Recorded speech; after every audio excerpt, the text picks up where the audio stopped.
Welcome to Real Estate Investing for Life. I'm Jonna Weber. Let's get started. Today, we're going to start right in with something that's a great problem to have, having some money on your hands. Today, we're going to cover 5 ways to invest $100,000 in real estate. Why are you sitting around with $100,000? Like I said, that's a great problem to have. Maybe you've got it sitting in a CD. Maybe you've long exceeded your emergency savings account and you've got it sitting there. Maybe you had a really good year in business. Maybe you inherited some money. There's a number of reasons why you could have that money laying around. And here's the thing, it doesn't have to be laying around. It also could be in a self-directed IRA. That's a whole nother show for another episode, but you could think about some of these things, not all of them, but some of them with retirement funds as well. So we have this $100,000, and I'm going to walk you through 5 different ways that it could be used. And it's going to depend on what your goals are, what your objectives are, but let's get started. The number one way that someone this is probably the best suited for someone that's short on time, but is making money or has that money to invest, is to look at the idea of passive investing through a syndication or real estate fund. This gives you hands-off exposure in certain instances and give you tax advantages. And it gives you a place to place your money with someone who invests in real estate all day long, every day. So you're really placing that money with the trust that somebody else has that experience that you might lack and may never get to that level of expertise because you are busy doing what you do best, which is making money, right? And so we're looking for smart places to place that $100,000. There's a whole different conversation about how to vet those companies and to really make sure that you're putting it in good hands. But the number one thing I would look at if I was high income but short on time is the idea of investing in something completely passive like that, okay? Number 2, this is not quite as passive, but it can be quite passive if you use property management, is you would just simply take that $100,000 and invest it as a down payment, not paying cash for, but down payment on a rental property. We're looking for a rental property that is solid, it's stable, it's in the path of progress, and it is generating the best cash flow that it can within the confines of our current economy and our current interest rates. I'm not here to say that there's a ton of high cash flow rental property deals out here right now. Out here meaning in Idaho, but really across the country. I know that's the case for a lot of the country. But the thing is about a rental property, it's a long-term play. You are purchasing for appreciation down the line, and there's not a right or wrong here. You may be purchasing just to own dirt. I talked with a family just a few months ago that is in a higher price home environment here in Idaho, but they were intent. They wanted to invest in a rental property, even if it didn't cash flow now. They just had that desire to own dirt, specifically dirt that like they could claim that they have multiple homes here if they needed to house their adult children or parents down the line. There's a number of reasons besides immediate cash flow that makes it very, very appealing for someone to go out and buy a rental property in any market. And yes, even in today's market. And then the third thing that is a little bit outside of the box, if you're in a house already that you own and you're accustomed to the little bit nicer side of things, this isn't probably going to be for you, but it can be for someone that is upwardly mobile and is making a great income and maybe doesn't even have their first house that they own in their own name yet for their primary home living needs. And that is the idea, is you could look into house hacking or creating a live-in investing kind of environment.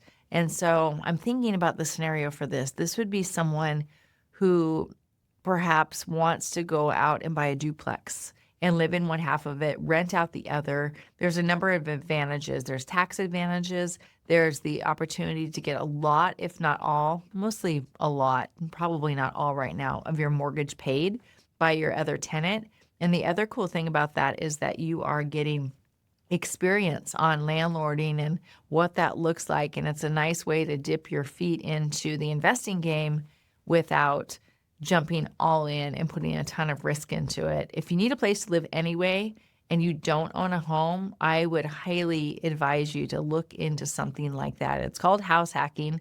It could also look at buying a nice single family house with some nice bedrooms, or maybe it's got 2 primary bedroom suites and you rent out the other for a premium and be able to offset a lot of your mortgage. You don't even have to put 100,000 down for some of these if you're going to be owner occupied, but I'd still advise you consider that because there's a whole myriad of reasons why that might save you money down the line. The next strategy isn't quite house hacking, but it's kind of similar. Let's say you already own your house. You can have a mortgage on it, but I would look into whether or not you could put something called an ADU on it, an accessory dwelling unit, or build out a small part of your house that has a separate entrance that you could rent separately from your own family. And the reason this is so cool is a lot of zoning ordinances are changing both locally and nationally to be able to allow things like that. So definitely check all of your zoning ordinances, check with the city that you live in before embarking on anything like this, because you would hate to waste a bunch of money and not be able to run it properly. But in Boise, for example, if you have a house that's not in a CC&R or heavily run HOA neighborhood, there's a good likelihood you might be able to put a separate unit, maybe an apartment above your garage or a structure in your backyard that enables you to have a completely separate and contained apartment that's not living under your roof, but you could turn into a rental property. And so 100,000 may not do the trick. It depends on what kind of structure you're building and what the conversion looks like. But it's definitely something that smart people consider when they're looking at different options to start really leveraging the power of real estate and earning some income and some returns off of it. And as a realtor, I know when you have something like that on your property, it's really valuable. And there's certain sectors of people that are constantly searching out purchasing of those type of properties because, as we all know, there's a lot more multi-generational living happening than there were in years past due to the cost of living and parents living longer, all that good stuff. And then the last thing that comes to mind if you've got that $100,000 is, if you don't mind being just a little bit more active, I would look into the idea of private lending. And private lending is different than hard money lending. Private lending is where you are an individual and you've got some funds, either that you wholly own or you've gathered for some other people, and you can lend those funds to somebody that needs it for a housing project. So it could be that you have a relationship we've talked about building out our relationships. You've got a relationship with Joe, who's down the street, and he is an up and coming builder, and he needs some partnership in order to be able to help fund his buildings to get them on the market and sold. Okay, so what you would do is come along as the private lender. You would work out interest rate terms, some money up front, and in turn, you would be able to lend them money and get in position so that if they defaulted on the property or home, you could potentially have that as your assurance so that you're guarded against unexpected surprises of not getting your money back. Longer conversation, but the general idea is you've got some funds available, you're going to lend it to someone in the real estate sector, and you're going to make probably anywhere from 8 to 12% on that money, which sure beats sitting in a CD. For any of these things, what I would suggest with $100,000, don't just flippantly go do any of these if this is the only $100,000 that you have, or you have to borrow to get that $100,000.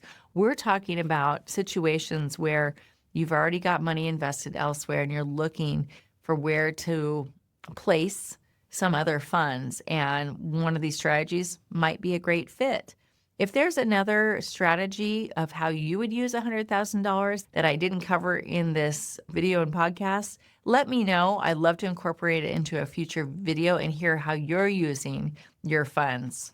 Guys, I hope this is helpful. If you're sitting on capital and you're really feeling unsure what to do next, you're not alone and you don't need to figure it out by yourself.